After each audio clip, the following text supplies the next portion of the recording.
Hey guys, welcome to another new release Tuesday edition of the Vinyl Den, your channel for record collecting by record collectors. My name is Nick, and this week I got looks like about 10 albums that I think are kind of interesting that are coming out this Friday that I'm going to talk about. If you haven't done so yet, make sure you click on the link down below and go check out the Vinyl Den Facebook group. It's a growing community that we've built to kind of continue the conversation about music. It doesn't necessarily have to be about vinyl, but we talk about a lot of pre-orders and stuff that are coming out, things that we're spinning, things we're interested in. Just make sure you check that out. Make sure you give the episode a thumbs up. Hit that subscribe button down below. Make sure you also hit the notification bell so you get notifications every time that we release new episodes. So you get the episode that I've been doing on Tuesday. We also do a video on Thursday at 4 p.m. Eastern. We also do a video on Sundays at noon. So like I said, there's about 10 albums that I'm interested in this week. A couple of them I'll definitely pick up. Some other ones I'll probably stream first before I make the decision. But the first one is, this is Music to Be Murdered By, Side B by Eminem. So Music to Be Murdered By came out last year. Which I love the album. I thought it was a really great album. This is 16 new tracks. This is going to be on 4 gray LPs. So it's kind of a longer album. So it's $48 on Amazon. So it's not a terrible price for what you're getting.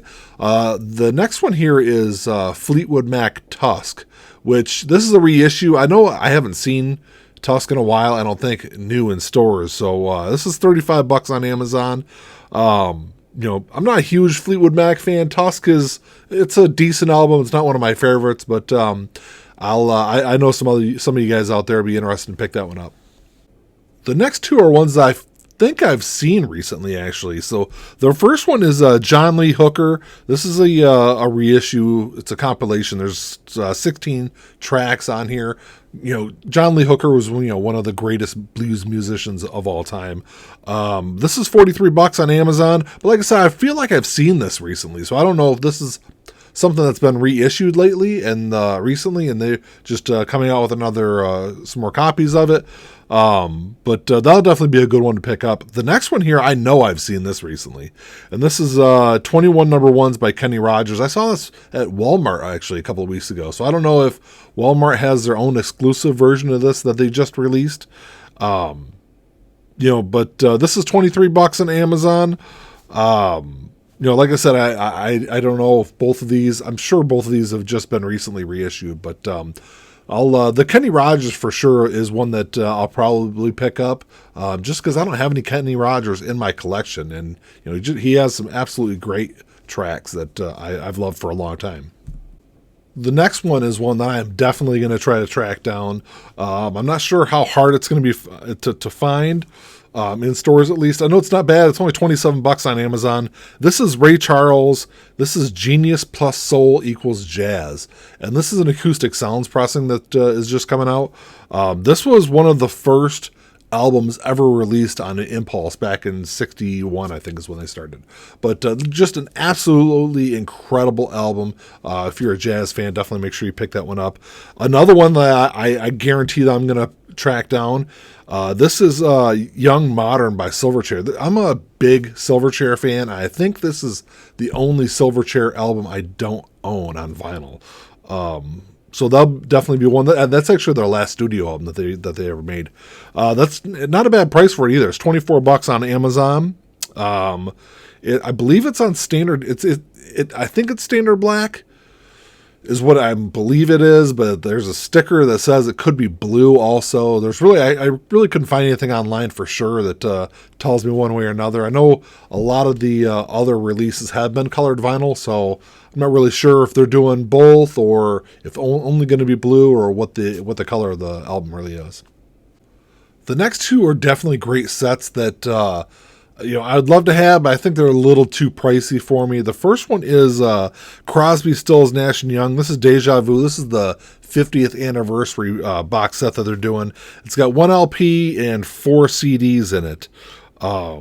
It's newly remastered. There's 3 CDs of demos and outtakes. I think most of these are unreleased tracks. So it should be a good one. If you're a fan of their music, that should be a really good one to pick up. Deja Vu is generally an album you can get for a pretty decent price used. So the $100 price tag on Amazon, I think, is a little steep for me. The next one, of course, being a big jazz fan, I would love to get this one. But this is Impulse Records. This is Music, Message, and the Moment. So this is a 4 LP set to celebrate the 60-year anniversary of Impulse Records.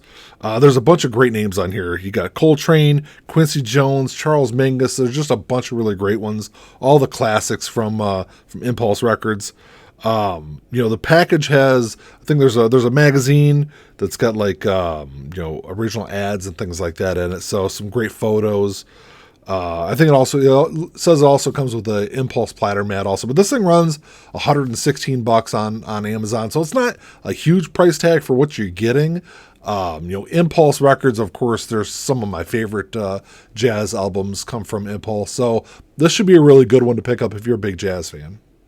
So speaking of jazz, I know last week there was a couple of interesting jazz titles come out. You had the Hendrix and jazz, and you had the Led Zeppelin jazz come out. So I don't know if this is a series that this label is doing, but you got 2 more coming out this week. You got Bob Dylan and jazz, which of course is just a selection of Dylan tracks done in that jazz style, which I think Bob Dylan's music actually is pretty well suited to especially some of his earlier stuff, to do it in a more jazz style. So it might be interesting to pick up. The other one is one that I would definitely stream this next one first before I pick it up. This is Prince and jazz.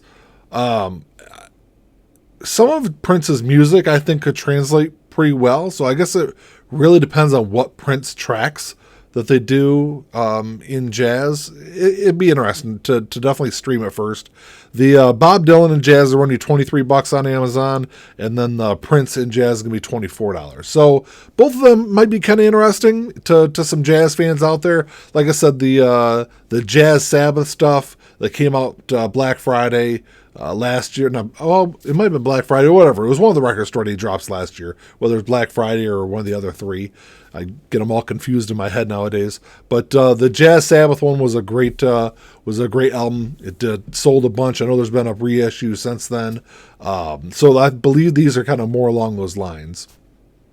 Well, that's all I got for you this week, guys. Thanks for checking the show out. Hopefully I didn't ramble through those too fast. I know there's a lot of them, and I really don't want these videos to be too long and cumbersome. So, if you enjoyed the episode, make sure you give me the thumbs up. Hit that subscribe button. Make sure you drop me a comment down below and let me know if you guys are interested in any of these albums. And like I said, every week, I'm sure there's something I'm forgetting off my list. But if there is, go ahead and let me know that so I can run out and try to pick up some more albums on Friday. But until next time, keep on spinning, guys. Peace.